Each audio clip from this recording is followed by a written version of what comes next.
Uganda is experiencing significant impacts of climate change that has brought about changing weather patterns and dropping of water levels in several water bodies. This is characterized with floods, landslides, and prolonged drought which have threatened people's livelihood.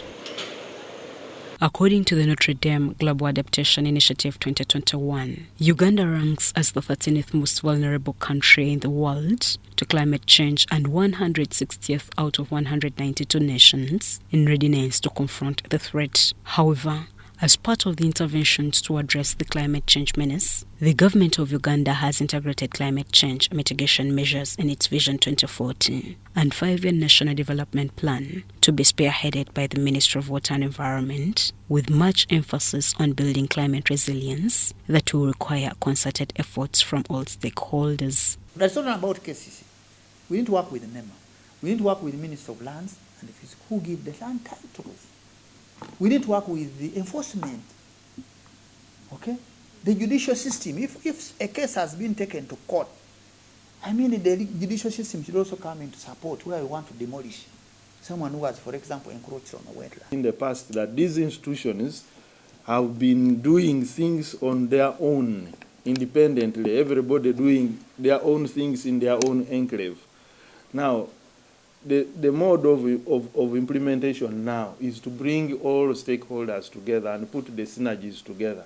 David Okrut, Commissioner Wetland Management, says there is indiscriminate encroachment for expansion of human settlements in urban areas, while in the rural areas there is steady conversion of wetlands for agriculture use. That as we move towards the phase of development, we need to do development which is climate resilient in terms of climate change.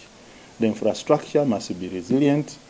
The farming systems must be climate smart. Wetlands play vital ecological and socio-economic functions such as flood mitigation, water purification, erosion prevention, moderation of extreme flows of water, and maintenance of water tables in surrounding lands. Despite the myriad benefits they provide, wetlands are among the ecosystems with the highest rates of decline, loss, and degradation. In the context of Kampala, wetlands are disappearing 3 times faster than forests and are the Earth's most threatened ecosystem. Once you degrade them, you expose the carbon which they keep, which they sequester. It is exposed into the atmosphere, and this carbon constitutes part of the greenhouse gases. According to the Uganda Wetlands Atlas Volume 2 developed by government, the national area of wetlands declined by 30% between 1994 and 2008. Now the report by the Ministry of Water and Environment reveals that Uganda will be left with only 1.6% of wetlands cover by 2014 if the destruction trend is not reversed by the deliberate and dedicated restoration programs countrywide. We have been able to increase our wetland cover by 0.9. When we last did the wetland assessment in the country in 1994, the wetland cover was standing at 15.6%. And by 2015, it had declined to 13%. If we continue at this rate, then at one time we will find the whole of Kampala being, in wetlands, and then it will be degraded and people will lose their lives. Many people have lost their lives already. Frank Muramuzi, the Executive Director, National Association of Professional Environmentalists, says if Ugandans don't reduce the pace at which wetlands are degraded, Uganda is likely to remain with no water, hence precipitating climate change. In Kampala, we shall not be getting piped water because the lake will recede, and then the pipes will not be getting enough water from the lake. We risk destruction of all these infrastructures, the roads. You have already seen it already here. In Rubiji, in Kinawataka here, in Chambogo, Waise areas, places are flooding. At the moment, the country is held between a hard rock and soft surface, with no control measure for the different weather patterns. This means the country will be receiving heavy unexpected rains or drought. You have drastic rains which are destructive, and they come when you don't expect them, when you don't expect the rains. 2, you have dry spells because the rain, the water has gone. Muramuzi reiterates that the country is at a point of no return. The only option left on table is to utilize the little mechanisms available. So we are almost at the top. So that's why I said now all we need is to have just a listening ear from the head of state, because I think these other institutions are not empowered. We see a positive trend in terms of recovery. We believe that in the next 10 years, we should have gone back to around 15-point-something% of the wetland cover.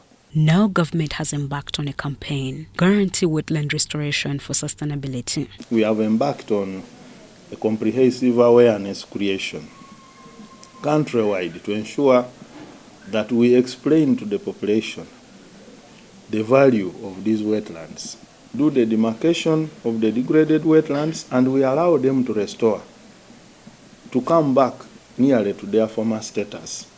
The strategic plan on conservation of the environment also accommodates people who voluntarily have preferred leaving wetlands for a good cause. Providing alternative livelihoods to wetland-dependent communities. This is what we are doing, and it's happening in the countryside, where people who have voluntarily left working in wetlands, we sensitize them and say, no, you see, when you do this kind of activity, you destroy the ecosystem.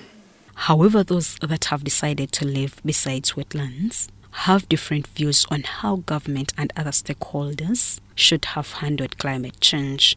All the cities have wetlands, but there is a way infrastructures are managed. Government should have coopted other developed countries to organize the city, because Kampala had no clear plans from the start. Despite their property being destroyed by floods, residents in Luigi Wetland have called on KCCA to unblock drainage channels to allow proper flow of water. We are appealing to the government, if anything possible, you can come and at least drill the drainage. Let local council leaders and other stakeholders unite and unblock these drainage channels. In response, Maurice Kairania, the Deputy Director Roads and Drainage in KCCA, says KCCA has embarked on sensitizing those living near wetlands on the dangers of dumping garbage in the drainage channels. And even you and me, you should stop dumping plastics and solid waste anyhow. Sort your waste at source so that you minimize the quantity of waste which ends up in the channel. Now, experts on climate change and environmental impact assessment have advised that KCCA development plans should be climate-friendly and smart. I think that those areas that have been gazetted and the mitigation measures studied and actions done, we need to strictly follow whether the developers are following the mitigation measures stated in their areas. The World Bank estimates that some 200,000 Ugandans have been affected with weather-related disasters over the past 2 decades. The report does not exclude the capital Kampala among the disaster-prone areas that are often hit with floods, landslides, mudslides and drought. Shaidat Nasaku, UBC News.